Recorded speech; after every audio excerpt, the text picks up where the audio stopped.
こんにちは、春風鈍行です。いやー、ついに来ましたね。スターリーワールドとエアライダーが。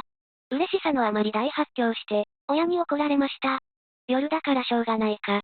この動画では、スターリーワールドがどんなストーリーになるのかを、過去作の要素も交えながら考察していきます。先に言いますが、エアライダーの話題は、ほとんど出ません。ストーリーなさそうですし。ではまず、プロローグに出てくる隕石の正体についての考察を話そうと思います。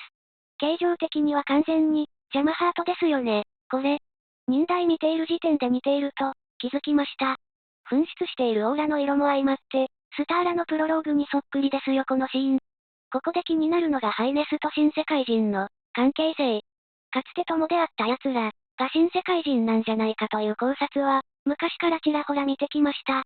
本作ではスターラやウィーデラ以上に、異空間への深掘りがなされるんじゃないでしょうか。過去作要素が少なめなディスカバリーですが、異空間要素の匂わせはかなり多いんですよね。ソウルチル防湿の Z で、が、アナザーディメンションのアレンジだし、ジャマハートも異空間経由で来たものという可能性が示唆されているため、ジャマハートの一部が異空間を通って新世界に流れ着いたんじゃないかと考えます。また、隕石の破片がコンペイトーみたいな形なのも、ディメンションメテオを彷彿とさせます。こちらは Wii の最終面や、カビハンシリーズの大決戦ステージに出てきてますね。カビハン絡みで言えばフレンズメテオにも見た目が似ています。そして新キャラ。まずこのちっこいのの名前は、スターリー、だそうです。どうやらこいつを救出する話っぽいので、棒玉のリピエロやボーイカサマ卵とは、違って裏切らないとは思います。多分、よくよく見るとロアの炎模様や、マホロアやハイネスの耳っぽい縞模様が、見受けられるのが気になります。それと、アナザーディメンションヒーローズみたく、スターリーの救出数が、エンディング分岐に関わると、予想。本編のワドちゃんやドリーミーフォルガの、レオンのソウルは、そもそも規定数に達していないと、クリアすらできない仕様でした。そこで、スターリーは一定数集めないと、強制的にバッドエンドになるんじゃないかなと、予想しています。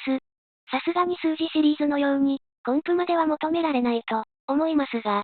そこまでしたらハルケンは鬼畜すぎないですかね。あと新規中ボスの話。スターリーともども、死亡性の模様がギャラクティックナイトを連想させます。新規ステージ、星降りの火山島も、ウルデラのギャラ戦の背景に似ています。まあどっちも単に見た目からの適当な予想ですが。ただ、この中ボスを倒すと単眼を覗かせるのがダークマターっぽいんですよね。キャラと思わせてこっちの掘り下げが入るのかもしれない。星で単眼だからダークゼロ復活みたいな考察も見ました。最近では公式でもネタキャラ扱いされていますが、復権なるか。テラスタル、元井結晶化した敵も気になります。一応ドリーミーフォルガのラストでは返したはずなんじゃないのか。ビースト軍団の皆様。なので隕石の力で洗脳されているのではないかと予想します。多分既存ボスの強化版も出るだろうし、そうなるとデデでもまた洗脳されるだろうよ。下手すやメタも。個人的にはこのワドちゃんが可愛くて一目惚れしました。星座柄の帽子が好きなので、グッズ欲しい。いかがでしたか？現状出ているまともな情報が少ないため、突飛な発想もあったと思われます。ややこしかったら申し訳ない。情報が出揃ったら、発売直前にまた考察し直す予定です。こう言っといて動画が出せなかったらすみません。ご視聴ありがとうございました。また次の動画でお会いしましょう。